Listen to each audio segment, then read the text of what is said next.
At a high level, I just love watching people transform themselves. Hmm. They are most people that come, probably without exception, have a desire for something better or different. Hmm.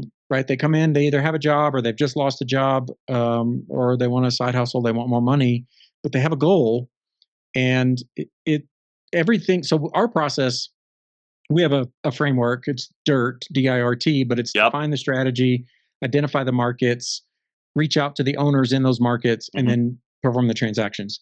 But that first step of defining the strategy is anchored. Welcome to the Your Message Received podcast. And now, taking your message to the finish line, your host, John Duffin. Hey folks, John Duffin here with Duffin Media. Welcome back to another episode of Your Message Received. Your Message Received is the home, the place, the platform to help you find your true, best, authentic business voice. Heck, maybe it's just your true, authentic voice. Get what you want, find what you need, improve your results, keep climbing, keep trying new things. And folks, one of the reasons that I strongly believe that people keep checking out my show and keep coming back is because I get to bring guests on who walk the walk. And today is no exception.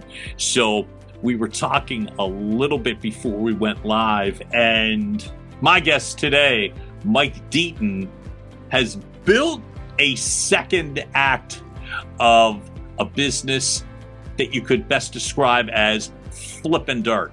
And so Mike and his wife, Ligia, who has done an incredible job bouncing back, has a great story to share, and I get to talk to Mike today. Mike, welcome to the show, sir. John, thanks for having me on. I'm excited to talk all things second act. Hey, first, second, third, 50th act, they all work. Folks, one of the things that I find fascinating, I just got asked by our guests, like, who is the typical avatar as it regards to the show? And that's what we were talking about, people with second acts and taking on their next big achievement. And Mike is a great guest with a fantastic story. We will definitely get into the strategies of what is called by Mike real estate's dirty little secret, pun completely intended. And so with that being in mind, Mike, it seems like everybody passes through, hey, maybe I'll go into real estate. What was it that headed you in that direction, first off?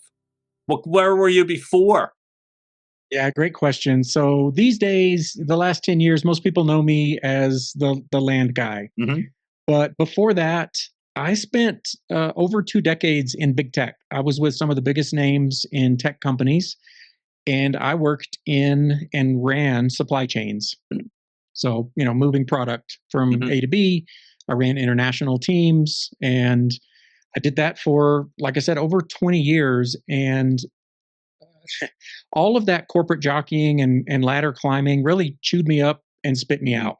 And in a way, it muted who I really was. You kind of conform into the corporate bureaucracy, and you do things to climb the ladder and get the raise and get the promotion and fit in with the corporate culture. And Yeah. and I found that I just really wasn't being authentic to myself in many ways. In many ways, I was, but all of that, in my 30s, it contributed to the dissolution of a marriage.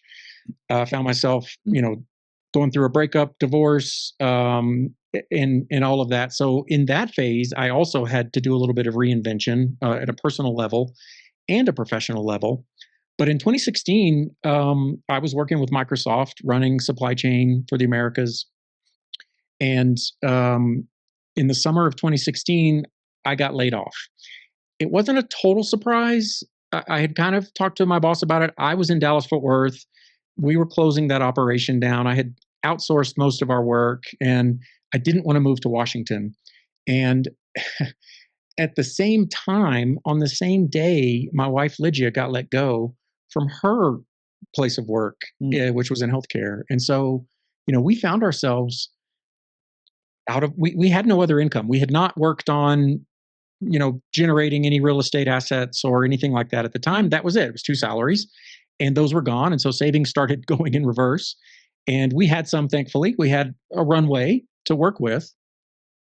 My knee jerk was to go back in to the workforce. So I started interviewing with Amazon, Apple, Tesla, all West Coast companies. I had so much anxiety I heard horror stories about executives that worked at Tesla and the company culture that was there. Amazon didn't get much better of a review. I didn't want to relocate. And so thankfully, Ligia and I have a really good relationship, and we were able to pause and think about what we did want to do. Mm-hmm. And we mapped out, what did our perfect day look like? What did we want our goals? What were our values? We did some exercises, and all of those things did not point towards a W-2 job. They pointed towards something with more freedom. Mm-hmm. And the genesis of Land is that a year or two before the layoff event, I had been listening to podcasts just like this, exploring what that was. I had read Rich Dad, Poor Dad, which most people are familiar with. Right. But it has, almost anybody you talk to has some Rich Dad, Poor Dad story. But it awakened this desire to explore other means of income outside of a W-2. And so I had started some research, listening to podcasts like this, like I said. And on those podcasts, I heard a couple people talking about land flipping. And it was a low barrier to entry, an easy business model, and made incredible ROI, much better than other single family rentals, fix and flips, other things. And so I had invested in a toolkit, but I was working at the time. And so it just sat on the desk collecting dust until that layoff event. And then we had it in front of us. And so that just started us down the path. And the deeper we got into it, the more it felt like it could be something that sustained us. And so we got together and we said, let's set ourselves a 12-month exploratory period. We hired a coach. We put some seed money into the business account, and we just said, let's see if we can make this go over 12 years.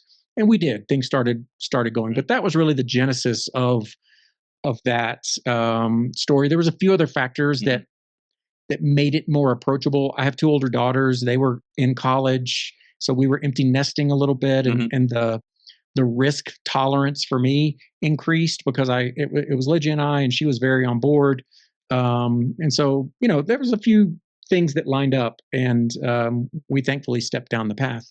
Mike, I love that setup to the story, but I want to take a couple of steps backward in that regard, because I think you said it was 20 years. You're in the tech world, supply chain, moving from point A to point B in terms of product and what have you. In those 20 years, like I'll speak for me, and I'm curious for you. I wasn't on the tech side. I was in the broad television advertising side. There was a great stretch of time for me in the business I was in. Like I loved it. I felt energized by it. I'm not saying when I left I felt that way, but what I'm saying is, talk to me about that 20-year trajectory. Did you think, like, were there certain points where you felt like, oh, this is it for me? This is where, not only where I am, but where I belong? Or did you always have a sort of, I'm here, but I don't know, that sort of thing? I mean, again, that's a long run to go, 20 years. Talk to me about either the good times or the sense of purpose. Yeah, the short answer is 80% of my career I loved. I thrived. I graduated, and I went to school to be a doctor. I went pre-med in university, and about halfway through, I decided it was not the path that I wanted to go down. And so I just graduated with a biology degree because I was deep into sciences. Right. Well, I had no idea what I was going to do with that degree. And this was in the 90s, and I got a job in a tech company. And I was a production supervisor for Motorola when Motorola was king of pagers at the time. So I remember. Yeah, but king of consumer electronics on the pager side, and then they grew from there. But that, so I was, I don't know, mid-20s. I was thrown into a factory environment with a bunch of other recent college graduates. And we got training, we got support, we had latitude, we had opportunities to grow, and it was wonderful. I got fulfilled, personally and professionally. Yeah. I was on a really, I mean, if you performed, you grew as fast as you wanted to go. At some point, my first wife at the time and I wanted to move back. We were not in Dallas. I was from Dallas-Fort Worth, and I went down to Central Texas to work. We had our second child. We wanted to be back in Dallas-Fort Worth. And so I transferred with Motorola, and then they closed that office.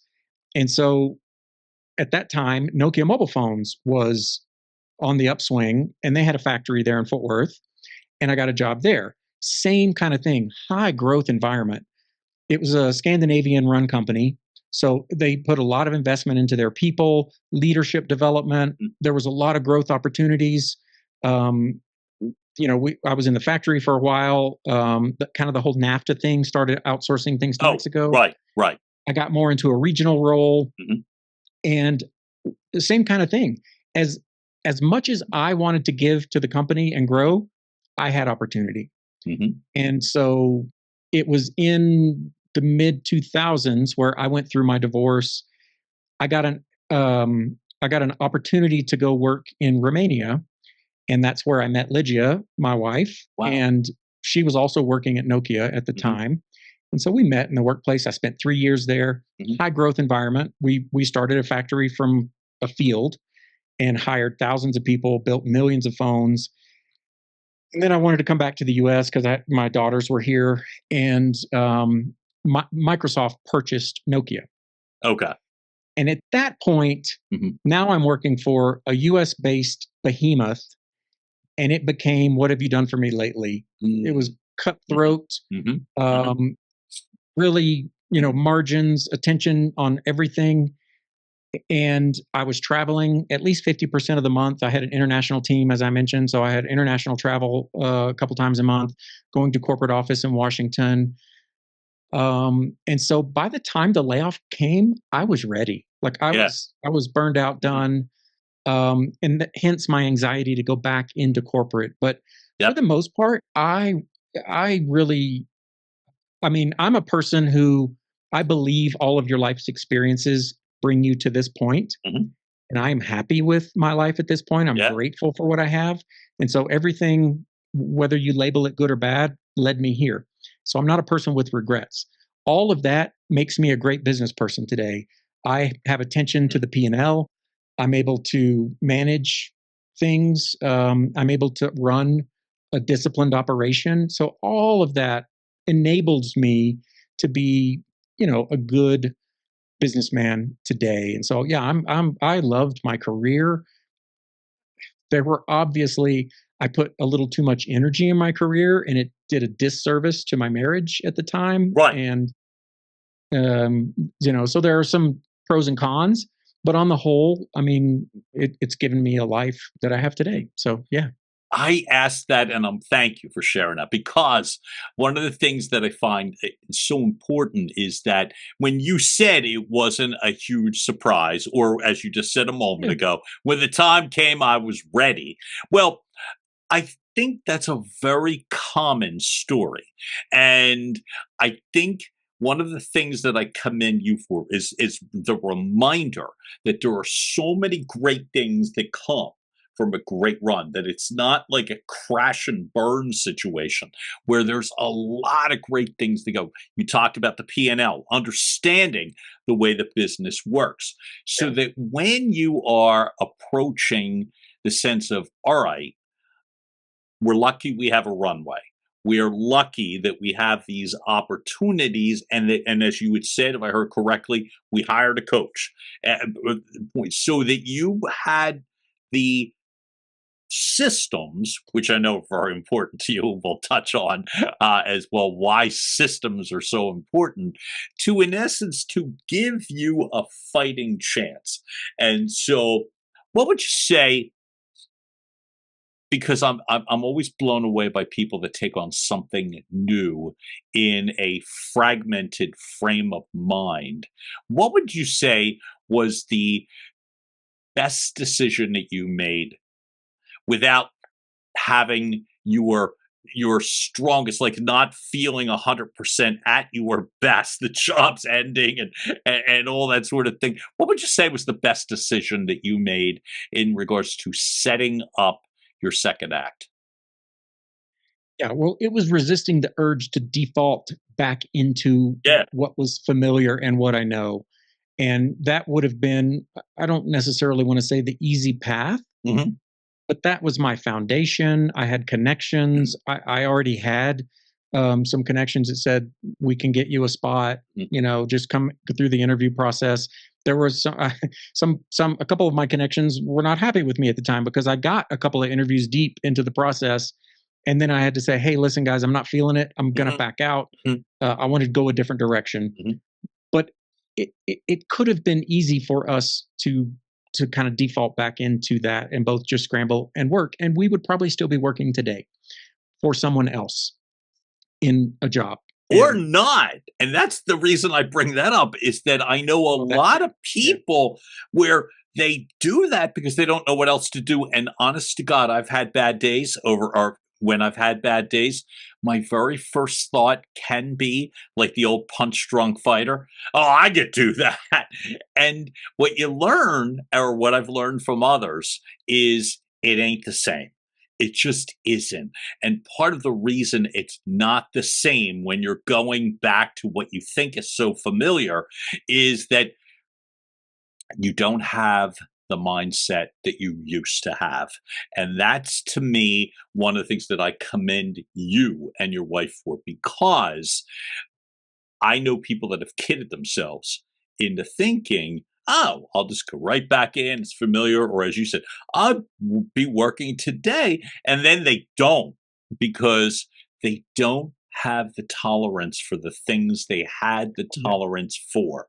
And so I would say one of your strongest first decisions was not resorting back to that, because you Yeah, I fully bring. agree. I mean, and I credit Ligia a lot for that because Oh, okay.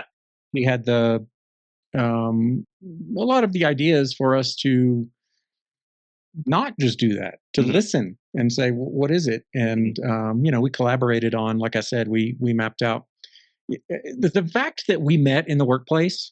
Yeah. We spent 3 years working in the same environment. We commuted to work back and forth every day. We worked in an open office environment together. We had lunch Okay. together. Right. We had this experience where we worked together and Mhm. we really loved it. And Mm. so when we envisioned our future, it was more of that. We love to travel. We love to have our own time. Mhm. We live here in the mountains of Colorado Yeah. right now, and that was actually something that we both wrote down on our perfect day. Is that we wake up in the mountains, surrounded by nature, um, and so all of that really helped us map that forward. But it was, like I said, there were 3 or 4 things that lined up that made it, let's say, less scary to step Right. into Okay. the unknown. Mhm. Mhm. It was still, an unknown and scary, but I'm a person who is risk averse, hence my decades in corporate career. Yep. Just kind of, I mean, I saw it today, I think, a headline, that inflation is outpacing the average salary raise Yeah. at this point. Yeah. And it's true. I mean, I performed. I was always, not always, but I was most of the time an excellent performer at work, right? You got Mhm. the top marks, Mhm. you get a 3% raise. You only get bigger if you got a promotion or something, and Mhm. which is kind of rare. Now we have unlimited upside on our income. We control exactly how much we get. And so I don't even think about inflation really. I mean, it's a noise factor.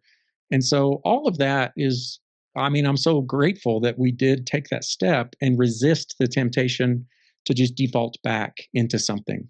So you begin to build a new platform. What would you say were one or two really good surprises, and one or two things you wish you knew prior? Sure.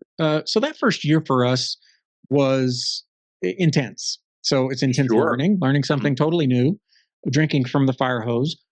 We got a coach. And Right. we have done that several times throughout our business career. I'm a firm believer in the power of learning from those who have been there before you, whether it's a paid coaching relationship or an informal mentorship or just modeling other people.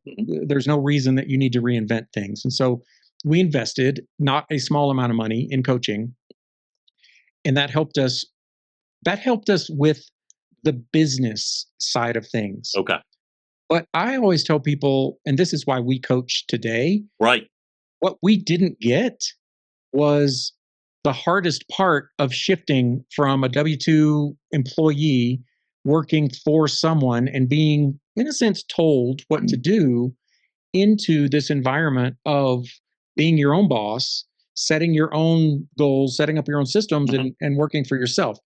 They're really different things, and they're different behaviors that have to go into that. And your mindset really has to change to go in and do things over and over again. So, getting a coach was definitely a positive step.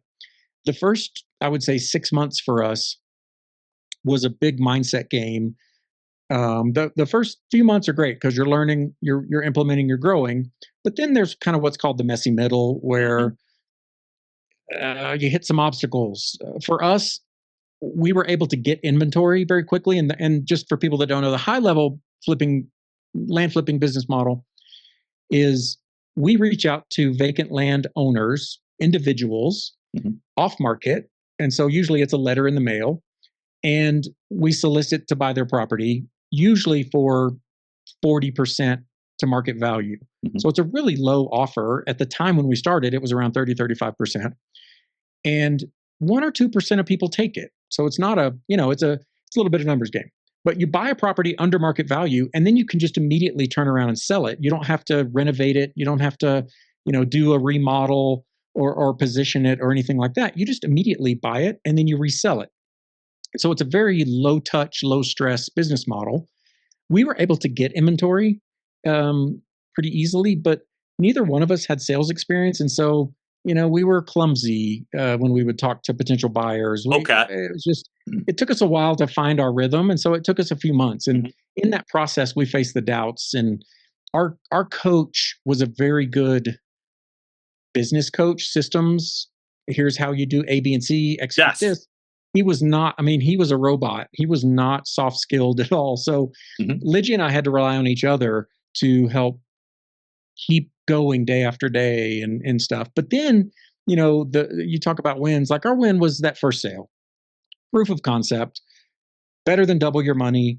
And you see, okay, this can work.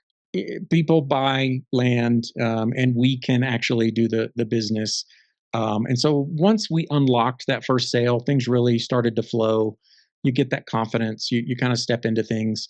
But it was it was not just a overnight thing. And so today we had people asking us if we could help them get started. Right. There are other coaching programs out there. We went through one, and we felt that there really weren't any that married the literal coaching of things, right? Helping you with, hey, hang in there, just keep going. How are you doing today? Checking in with the soft side of things, teaching people how to run a business. There's a lot of coaches who preach, buy this system, invest in this assistant, do that. And you're spending more money than you make. And that's just not really responsible business behavior.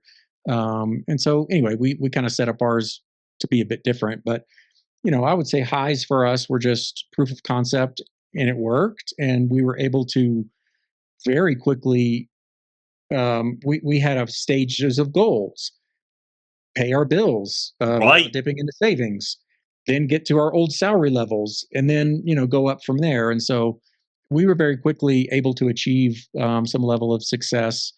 But the bumps in the road were really just our own level of confidence and mindset. Land is a really forgiving business model because there's such a big spread between what we're acquiring properties for and what we're selling them for. So you can be a sloppy business owner and still make a lot of money. But it's definitely not always a smooth ride when you're ramping up something.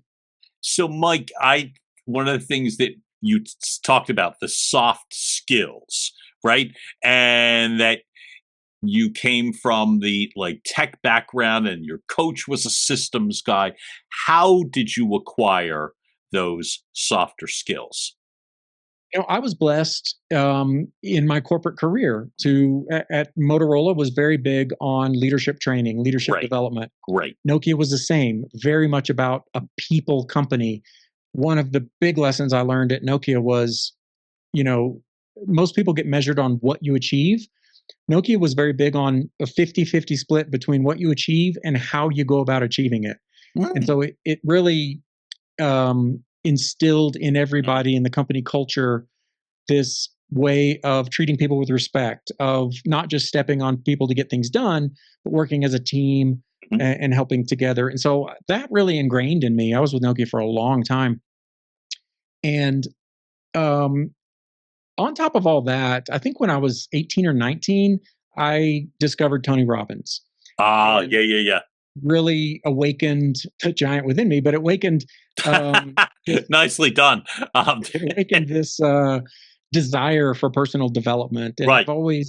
I've, since that point, and probably even before then, I've always been intrigued by high performance, Hmm. performance improvement, and all of that. And so I did a lot of reading and studying. I've actually gone through Tony Robbins coaching certification. Oh, And so I have nice. a lot of just a lot of that comes with me. It's where honestly, and probably where I will go as a person in the future is Hmm. more into just personal coaching and helping people, in their personal situations. But I like that, and so I like to marry. I also like systems and operations and Hmm. business, and so it's a good marriage right now to be able to help others in whatever way they need to help them grow faster. I think it's so smart to realize that there are no absolutes, that the entrepreneurs that I've known, the business leaders that I've known, there is a gift, and it is a real gift in regards to a more balanced approach. That if it was simply a matter of learning a system, I really believe you'd have a lot more successful people, because you can't get out of the way of YouTube videos, or more books, or more charts, or more spreadsheets, or more whatever the case may be. Yeah. One of the gifts that I always feel grateful about when in the career that I had, and that the high performance coaches that I've worked with, are that it's that reminder that people are drawn to those that they feel safe with. People are drawn to people that they feel comfortable with. Those old cliches, know, like, and trust, that I mean, they're there for a reason. And so to me, I love the fact that you're able to weave all of that in.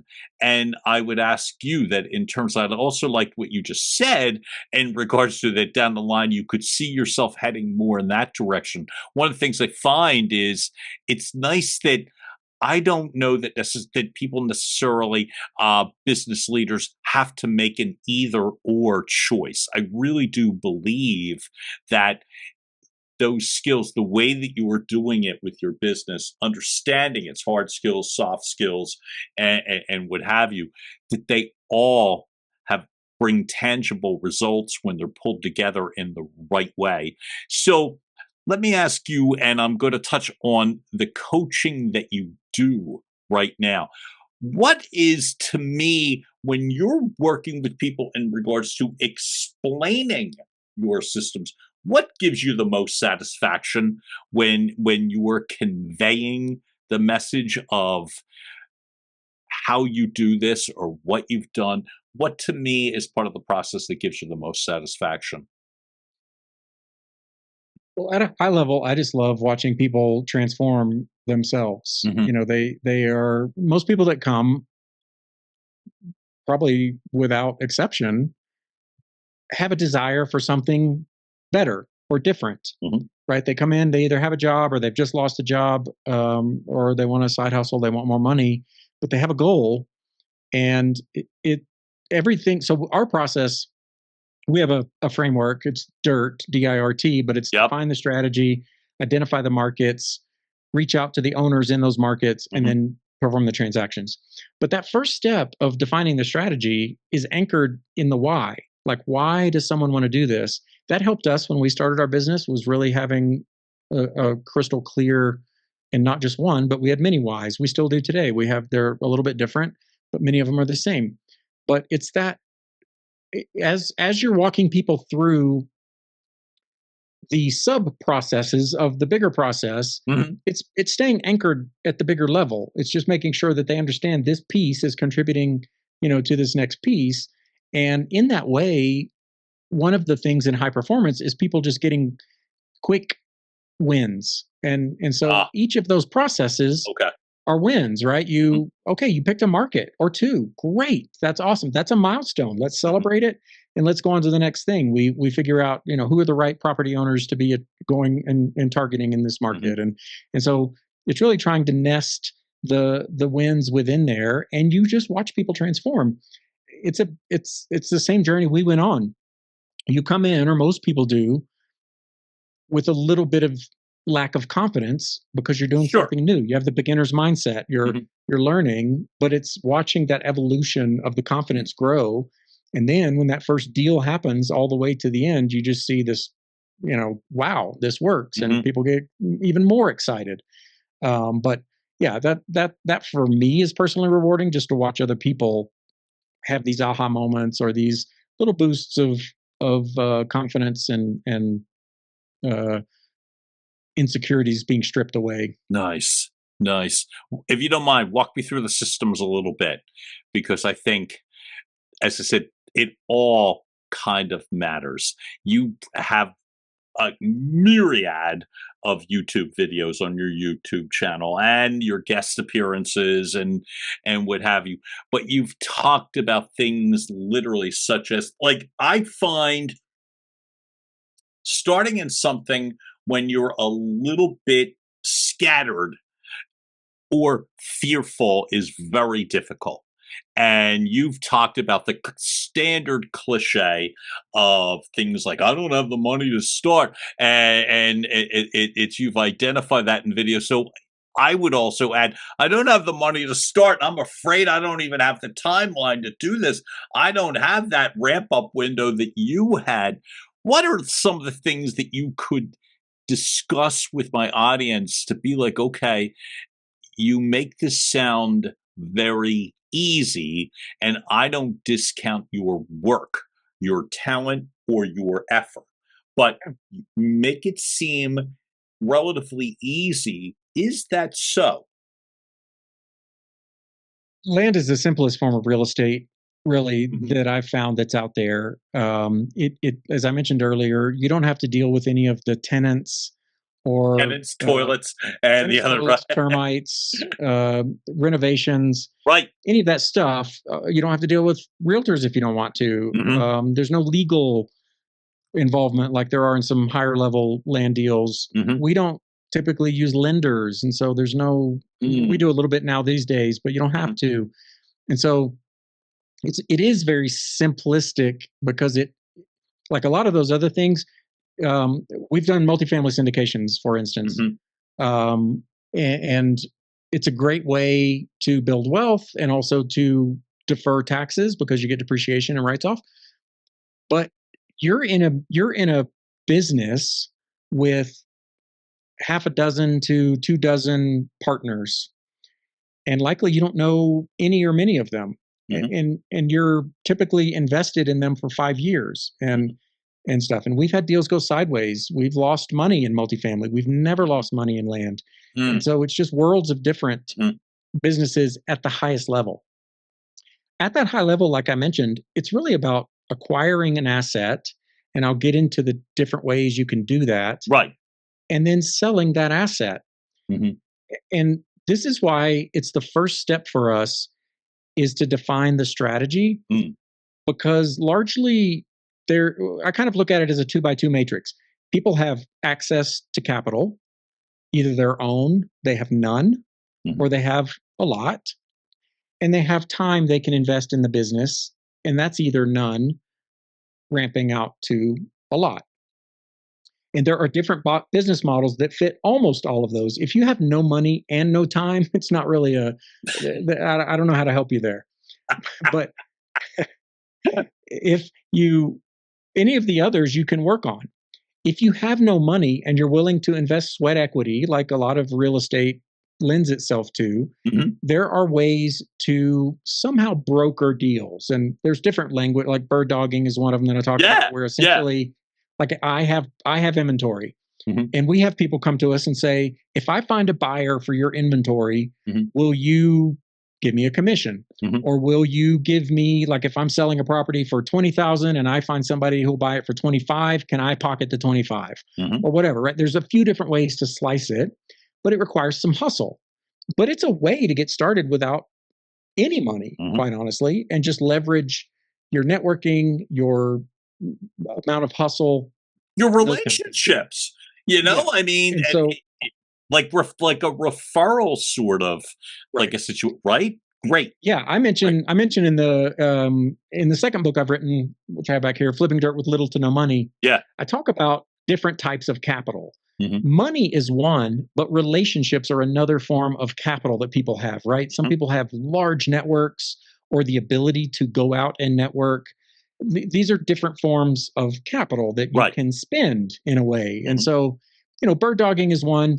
There's also other forms, like land arbitrage is basically what I just described, where you're working the spread between, somebody says, hey, I'm willing to sell this for 20,000, and that's where you go off and say, great, I found a buyer for 22.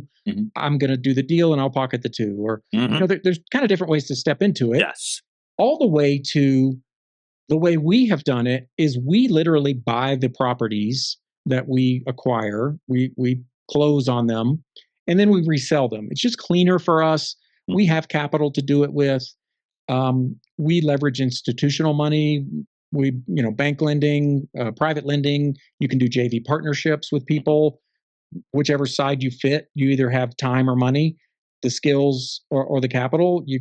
It's a great way, because land, you're making, I think over the last 10 years, the average return on investment is somewhere between 150 to 200%. Like, we're doubling our money on every deal. And so there's a lot of room to play with. If somebody wants 10% even, or a bank wants 12 or whatever, it's like, great, take it. We'll pocket the other 88. And so there's just a lot of different ways to go about doing it.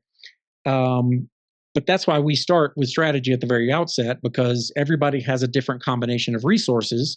And once we have that strategy locked, then it becomes very easy just to implement the systems that fit that strategy, find the market that's going to work for what you can afford, because downtown New York is different than West Texas sand, right? Sure.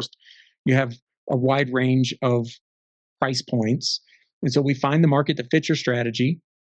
And then it's just finding the property owners and reaching out, getting those that are willing to sell at a discount. And there are many, surprisingly, that just don't want their land. Like, they want the cash today, or they owe a little bit of taxes, or they had a dream 10 years ago. Now it's just a tax liability.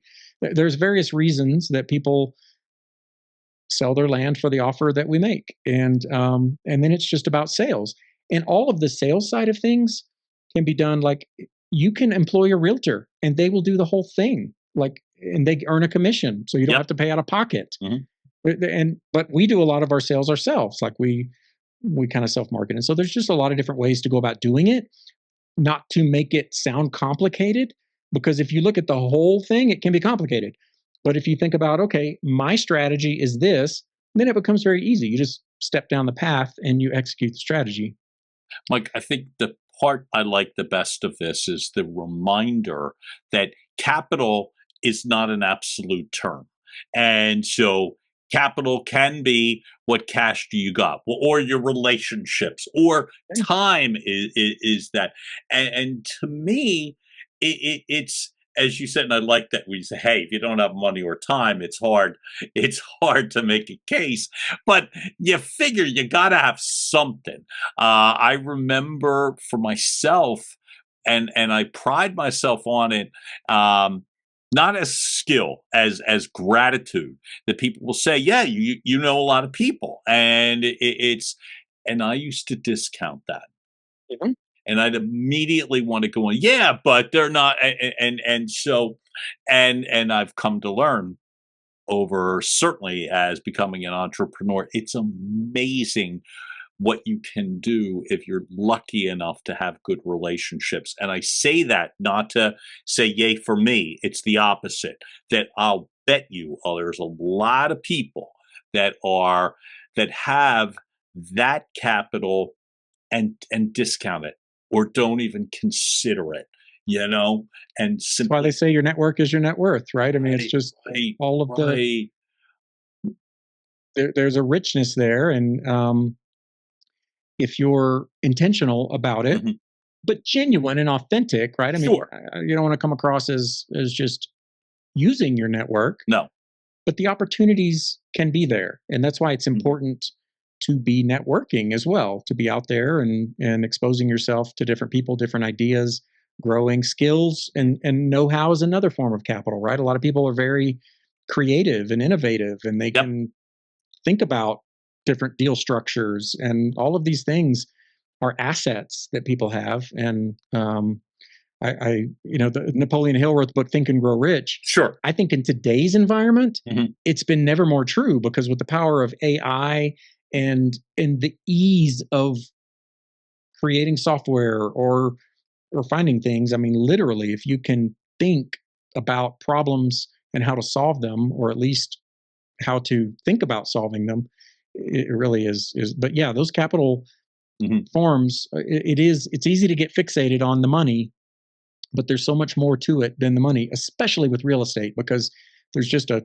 a bunch of different ways that you can apply things other than money. The money is out there. Like, if you have the right deals, Mhm. you can find the money generally, and there's a way to make a deal work. It's just a matter of having the network and having the want to. So, if you were, tough question to answer, but I'll try to ask it properly, which is that if you are in the position, say, that you were in when your job ended, and maybe you didn't have that runway or the luxury to hire a coach. And I think of all of the people that are going through things right now and are feeling scattered, or fragmented, or all that sort of thing. What would you say would be an educational thing? Like, you brought up the perfect day that you did with your wife. What would you say would be something that someone really, really should force themselves to invest the time in order to bring themselves to a place to move forward? Yeah, so I'll answer this in a couple different ways. This is a tricky one just because it's very situational. Yeah. And so, Maslow's hierarchy of needs, we all have to get basic needs met. And if you're at that threshold where the loss of a job causes you to go underwater, you have to almost just go get a job or Uh-huh. get some income coming in, because you don't have the luxury of taking time to think about, my perfect day. You can still do all that stuff, but you need to pay bills today. Right. And that is a different situation than somebody who has a little bit of breathing room or a lot of breathing room. But once you're above that threshold, then yes, Yes. I would say for me, the unlock was thinking forward. It was thinking about, what do I value out of this life? Which we talked about forms of capital and resources. Time is the ultimate limited resource, right? We all have the same amount of time. It passes at the same amount of time, and you don't get it back. And so that is something that, the sooner that you can find fulfillment Mm. for you personally, some people like work, some people like to be in a job, but most people desire a little something different and not to be trading their time for money. Mhm. And in today's day and age, like, even more so than 2016 when we started, 2026 is worlds different in terms of being able to start a business. You can start a business with no money. You can start a business, with a little bit of money. There are so many different opportunities to work 100% or part-time on a side hustle. But I would say definitely invest. I don't think many of us invest enough time in thinking about what are my values, what do I want out of this life, right? We spend more time planning a vacation or planning a night out than we do taking time to think about what do I want out of this life and what kind of person do I want to be? What level? I mean, dream big. What are my wildest dreams? Ligia and I are going through this exercise again right now where we're like, okay, what do we want out of the next 10 years of our life? Right. And unlimited type thinking. And even if you don't know how to get there right now. And so I think that investment of time helps. However, you kind of teased the fact that it is a chaotic environment out there. You are inundated with print on demand, AI business, you name it, it's out there. And it can be overwhelming to think about what is it. What I try to counsel people on is do a little bit of research, but at some point you just got to start. You got to test it and take action and see what comes of it. That's really the only way, because I can be the world's worst of analysis paralysis, where I just want to get in and do things. Tell me exactly the right answer. I don't want to make a misstep. Right. Being an entrepreneur for 10 years, that's been probably the biggest thing I have personally had to work on, is releasing a little bit of that and experimenting, testing, iterating, moving. I'm a first child. I was praised for, success, got in the corporate world. It was all shaping my belief that failure is bad. Failure is a death sentence. You lose your job, whatever. I've had to loosen up on that as I'm an entrepreneur and say, I've got to, it's not. You just have to test. And it's a little bit of money sometimes that you're playing with and things. And so that's been my fundamental personal development journey.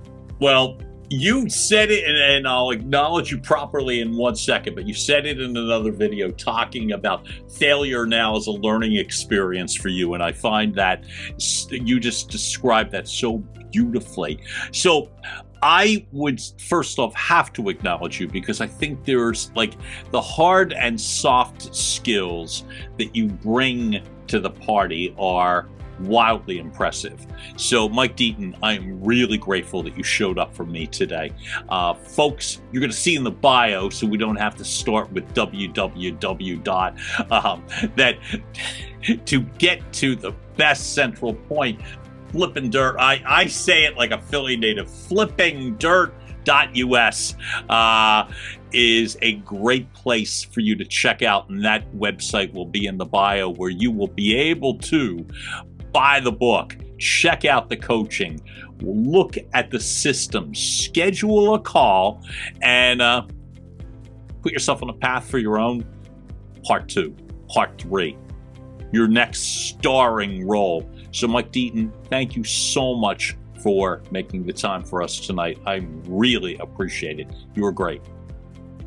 John, thanks for having me on, and thank you for spreading the word and having this platform for people to tap into. That's really a great service it was fundamental for my pivot back 10 years ago. Yeah, man. A podcast that worked, and it is a great vehicle to help people just learn and expose themselves to other ideas. So thank you for having me on. 1000%. More to follow. And folks, that's another episode of Your Message Received. Keep watching, listening, liking, subscribing.